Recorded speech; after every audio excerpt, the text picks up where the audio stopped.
Mariyapuram saint Mary's higher secondary school NSS വോളണ്ടിയേഴ്സിന്റെ നേതൃത്വത്തിൽ Idukki medical കോളേജിലും ജില്ലാ ആയുർവേദ ആശുപത്രിയിലും ശുചീകരണ പ്രവർത്തനങ്ങൾ നടത്തി.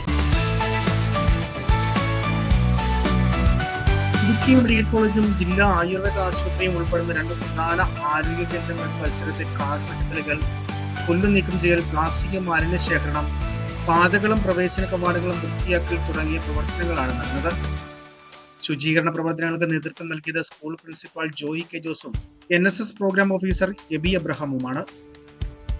മെഡിക്കൽ കോളേജ് പരിസരത്തെ ശുചീകരണത്തിന്റെ ഉദ്ഘാടനം ജില്ലാ സെക്രട്ടറി അശോക് കുമാർ നിർവഹിച്ചു. നമ്മുടെ NSS കുട്ടികൾ നമ്മുടെ ആശുപത്രിയും പരിസരവും ഇന്ന് ശുചീകരിക്കുകയാണ്.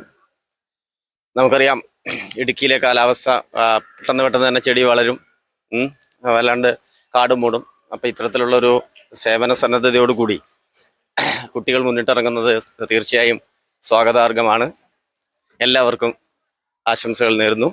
പ്രവർത്തനങ്ങൾക്ക് SHIC in charge sister Sinimol Joseph, senior nursing superintendent in charge sister Simi Thomas എന്നിവരും പങ്കെടുത്തു. ജില്ലാ ആയുർവേദ ആശുപത്രി പരിസരത്ത് നടന്ന ശുചീകരണ പ്രവർത്തനങ്ങളുടെ ഉദ്ഘാടനം ആശുപത്രി സൂപ്രണ്ട് ഡോക്ടർ കൃഷ്ണപ്രിയ നിർവഹിച്ചു. ഡോക്ടർ ദീപക് ആശംസകൾ അർപ്പിച്ചു. ശുചിത്വത്തിനും പൊതുജനാരോഗ്യത്തിനും പ്രാധാന്യം നൽകുന്ന ഇത്തരം പ്രവർത്തനങ്ങൾ സാമൂഹ്യ ഉത്തരവാദിത്തത്തിന്റെ മാതൃകയാണെന്ന് സംഘാടകർ പറഞ്ഞു. Doctor Jyothis, doctor Agnes, doctor Maria, nursing head Rosily, NSS programme officer Aby Abraham, NCC officer Sherin Mathew എന്നിവരടക്കമുള്ളവർ പ്രവർത്തനങ്ങളിൽ പങ്കെടുത്തു. Honesty news, Cheruthoni.